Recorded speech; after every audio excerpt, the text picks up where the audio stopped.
I can hear you. Tell me how to pronounce your last name properly. Lisec. Lisec. Okay, Joshua Lisec. Now, you responded to my request for to talk to somebody who once had Trump derangement syndrome, but maybe I helped talk you out of it, or maybe you came out of it yourself. Now, does that accurately describe you? That does, yes. And how bad did you have it? Oh, and tell me, what is your political leaning? Do you naturally lean left or right? Would you label yourself? Yeah, I would say I'm center left, a reasonable liberal. Yes, we do exist. All right, so you had terrible thoughts about Trump. Could you summarize what terribleness you thought were the problems in particular? Yes, and I can even give some context. About a Okay. year prior to the 2016 election, I had been a listener of Sam Harris's podcast, Uh-huh. and of course that left-wing ecosystem, kind of the intellectuals of the left, were predicting that this guy was going to be opening concentration camps and deporting the millions of illegal immigrants and starting World War III, and he was this sexist, racist, bigot, homophobe, all these things that Uh, uh, were hallucinated. Now I now would have to say is kind of looking back is what was happening. But at the time, I was fully convinced, well, these smart people are saying these terrible things are going to happen. They seem to be pretty confident. So why would I believe otherwise? right. So would you say that it was the group thinking that influenced you more than, say, your own critical thoughts about the facts? Definitely, yes. Like a lot of people, I mean, as a busy person, I don't necessarily have hours on end to do all the research and the deep diving myself, and so I Right. would look at these kind of uh, uh, you know um, commentators, podcasters, so-called journalists whose opinions I respected Right. before the So election. it's a perfectly reasonable shortcut because we can't Yes. think through every topic to the bottom. You have to rely on people to, sort of give you the cliff notes there. All right. So what was it that changed? How did you come out of it? Um, Give us the brief journey there. Yes, reflecting on it, I have to point. I think there's three specific things that happened that were like, cracks in the other movie screen that I was watching. Right, the two movies on one screen. So there were some cracks on my screen. The Right. first crack actually was how Sam Harris personally, after the 2016 election, for unrelated reasons, was kind of dragged through the reputation mud by establishment left-wing commentators, intellectuals, and media. And I personally knew this guy, Sam Harris isn't a bigot or an Islamophobe or anything like that. Right. So I saw the same people that were saying Trump is evil. They were saying Sam Harris is evil. I knew it Oh, wasn't true because that I listened to his podcast. yeah, that's really interesting. All right, so once you saw that the same treatment could be applied to somebody you did know about, and you felt confident, then that made you doubt the same treatment they were giving to Trump, who you didn't know as much about. But now you're saying, if they were wrong before, all right, go ahead. What was your second one? Yes, so that was the first crack. Is they're turning on Sam Harris, especially like Vox and that whole disaster. So that would be the Interesting. first one. The Okay. second one actually is a far left friend of mine posted on Facebook an article in Rolling Stone. This is, I think, maybe a little over a year ago, maybe a year and a half ago, before my son was born. I'm thinking in terms of the time frame. Okay. So the article, the headline, it was something that was just sounded terrible, that we expected to happen. The headline was something to the effect of Trump rolls back child labor laws. Oh no, this evil, terrible person, sweatshops. uh, You can just see the sweatshops in your head, right? uh, uh, And everyone's sharing it's thousands of shares. Oh, this man's evil. Hashtag impeach now, right? all right. Right. I go and I read the article.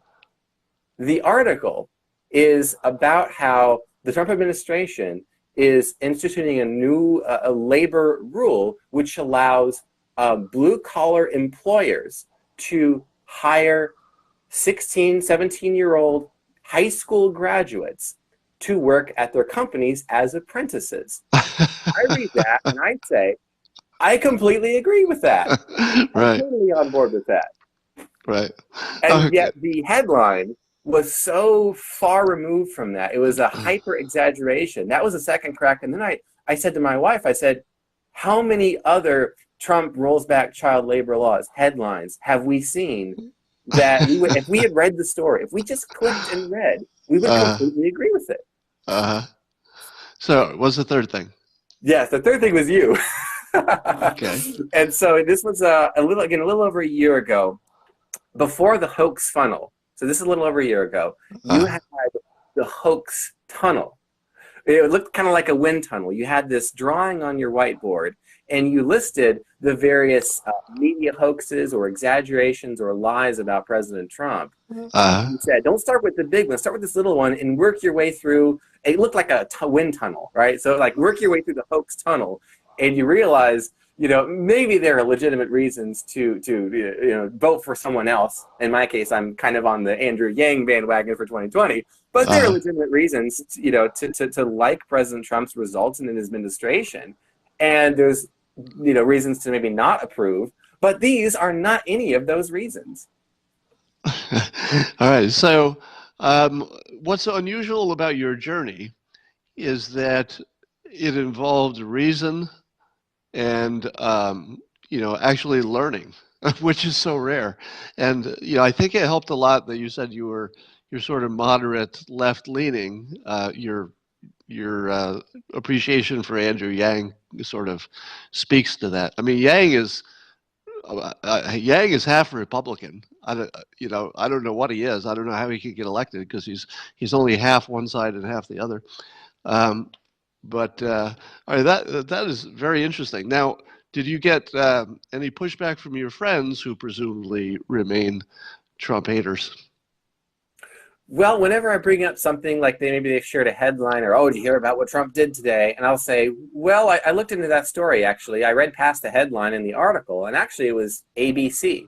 And then, just as you predicted in the what would it be, the VFP hoax funnel, where they okay, well, maybe that thing isn't true, but this other thing. And so it's just like hopping from one thing to another, and maybe they'll get to the point where it's something that, like, okay, I actually agree. I'm not a fan of President Trump for those reasons.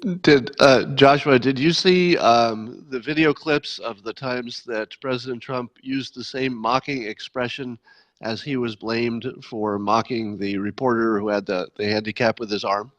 Have you seen the compilation clips that show he does that all the time with other people? Not until I think it was on your timeline. Right. Yeah.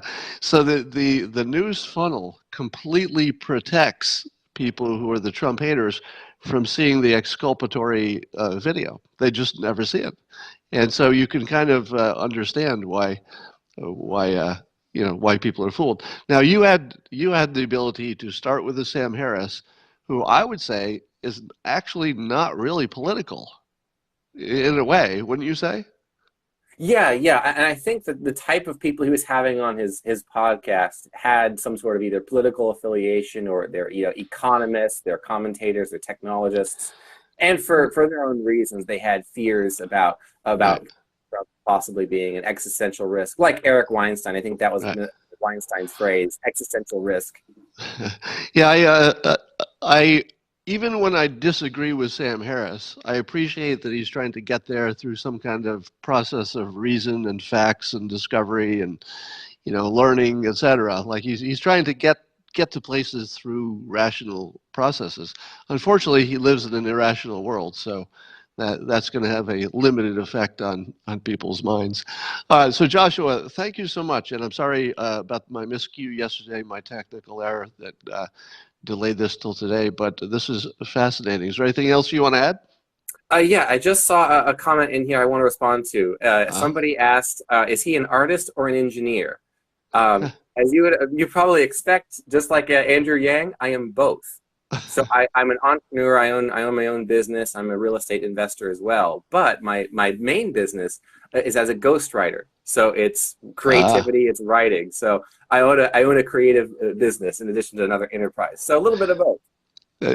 And want to give your company a plug? What's the name of your business? Oh, sure. Yes, it's Entrepreneur's Wordsmith.